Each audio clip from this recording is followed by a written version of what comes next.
प्यार का स्पर्श पाते ही राजा मूर्ध्वज पुनः फिर पहले के समान सरकार स्वयं अपने अंदर मन में विचार करने लगे कि धन्य है मेरा भक्त और मेरी कठोरता देखो।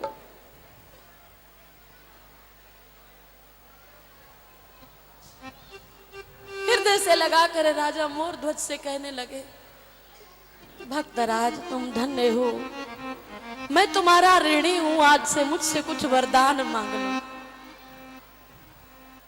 से कुछ मांग लो। अगर तुमने आज नहीं मांगा तो मैं कभी अपने आप को माफ नहीं कर पाऊंगा, मैं तुम्हारा ऋण नहीं चुका पाऊंगा कभी। लेकिन फिर भी तुम इस समय मुझसे करोड़ों वरदान भी मांगोगे तो मैं देने के लिए तैयार हूं, पर तुम्हारा ऋण नहीं उतार सकता। धन्य है तुम्हारी भक्ति। आज हमारे पे जरा सा कष्ट आए तो हम कितना कुछ बोल देते हैं। मैंने कल भी कहा था कि ऐ नादां तू इस दुनिया से वफा की उम्मीद मत कर, दुआ कबूल ना होने पर लोग तो भगवान भी बदल देते हैं।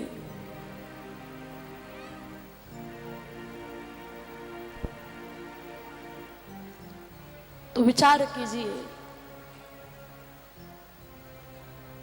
कि उस पुत्र पर क्या बीती होगी जिसे आरा लेकर स्वयं अपने पिता को चीरना है, उसकी पत्नी पर और स्वयं राजा मूर्ध्वज, जहां हृदय में भी जरा सा कष्ट नहीं आना चाहिए, लेकिन उनकी भक्ति की प्रगाढ़ता देखो। वो रो रहे हैं तो इसलिए कि आधा भी क्यों, दूसरा आधा शरीर क्यों नहीं।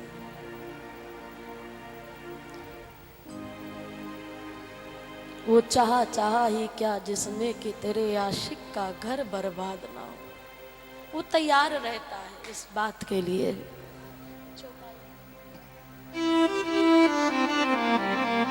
सरकार कहने लगे कि राजन कुछ वरदान मांग लो, वरना मैं तुम्हारे ऋण का पार कभी नहीं उतार सकता, लेकिन फिर भी कुछ तो ले लो मेरे से। राजा मूर्ध्वज हाथ जोड़ के खड़े, सरकार एक बात कहो, नाथ देखी पद कमल तुम्हारे, देखी पद कमल तुम्हारे, नाथ देखी पद कमल तुम्हारे, नाथ देखी पद कमल तुम्हारे, अब पूरे सब काम हमारे, अब पूरे सब काम हमारे। सरकार आपके चरणों के दर्शन के बाद सब कुछ तो मिल गया, मुझे क्या चाहिए। अब पूरे सब काज हमारे, अब पूरे सब काज हमारे, अब कछु नाथ ना चाहिए मोरे,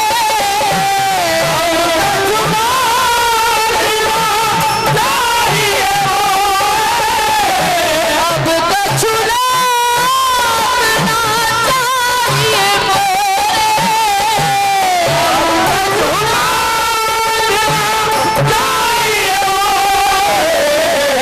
दीन दयाल अनुग्रह तोरे,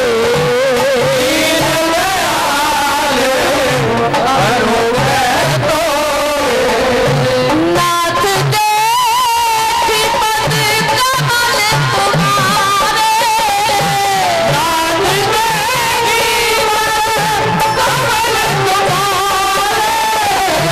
मेरे साथ गाओ, जो राजा मूर्ध्वज ने मांगा,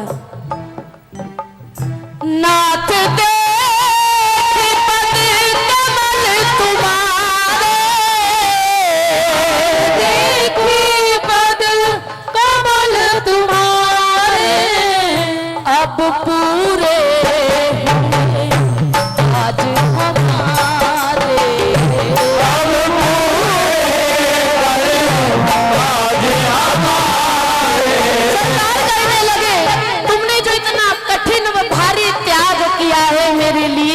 परीक्षा के लिए, इसके बदले में तुम्हें कुछ ना दूं, ऐसा तो हो नहीं सकता। अगर मैं करोड़ों वरदान भी दे डालूं तो जिस महान कष्ट को तुमने सहा है, मेरे हृदय के जो ताप है, अभी भी मैं उसको सोचता हूं तो मेरे रोंगटे कांप जाते हैं कि तुम कैसे तैयार हो गए। कुछ मांग लो। राजा ने कहा सरकार आप परम उदार शिरोमणि हैं, अगर आप देना ही चाहते हैं, आपकी प्रसन्नता के लिए मैं आपसे जो मांगू वो दे देना।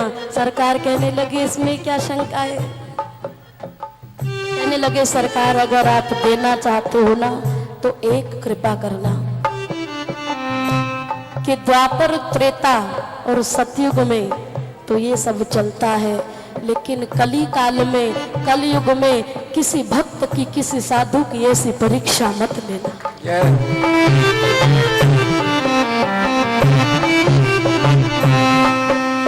क्योंकि ये जो कलयुग के भक्त होंगे ना, ये आपके नाम के सहारे तो जिएंगे,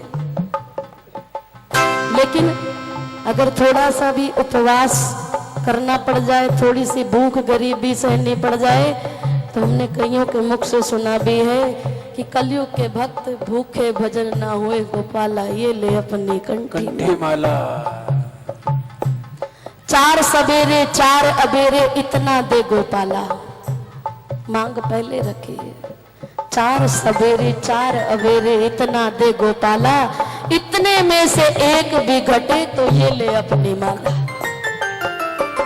कलयुग के भक्त ऐसे होंगे, तो कृपा करके आप ऐसी परीक्षा कलयुग में कभी किसी की मत लेना। सरकार ने तथास्तु बोला और अर्जुन को अहंकार का जो गर्व था टूट गया, और आज देखा कि भक्त क्या होता है और भक्ति क्या होती है। सरकार ने कहा कि आज मैं आपकी इस निष्ठा से प्रसन्न हूं, वरदान देकर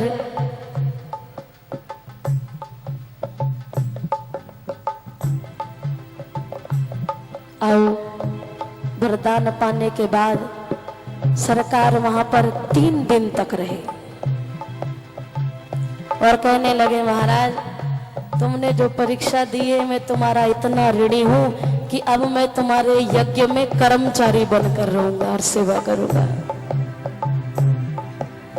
राजा कहने लगे सरकार ये क्या बात कर दी आपने, जिसको साक्षात गोविंद के दर्शन हो जाएं उसके बाद भी कोई यज्ञ करना रहता है। मुझसे बड़ा मूर्ख कौन होगा।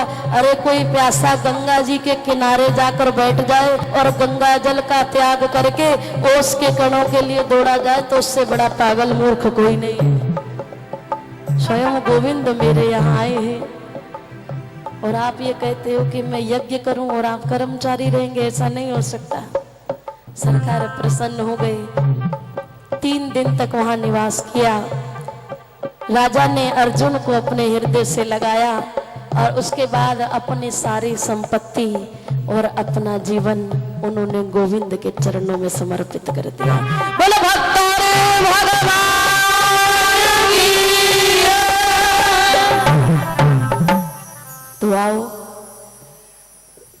ये है सेवा निष्ठा, ये है संत निष्ठा।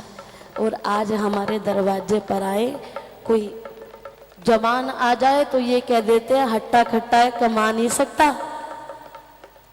अरे मैं कहती हूँ ठीक है, हो सकता है कोई दुरुपयोग करे, लेकिन कम से कम 2 रोटी तो दे ही सकते हो ना आप।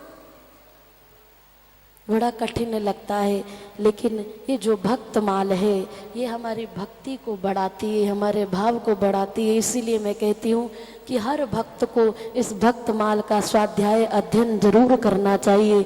अगर आप अपनी भक्ति को, निष्ठा को बढ़ाना चाहते हैं, प्रभु प्रेम में प्रीति बढ़ाना चाहते हैं, तो किसी भी तरह समय निकालकर एक दिन में एक कथा का अध्ययन जरूर किया कीजिए।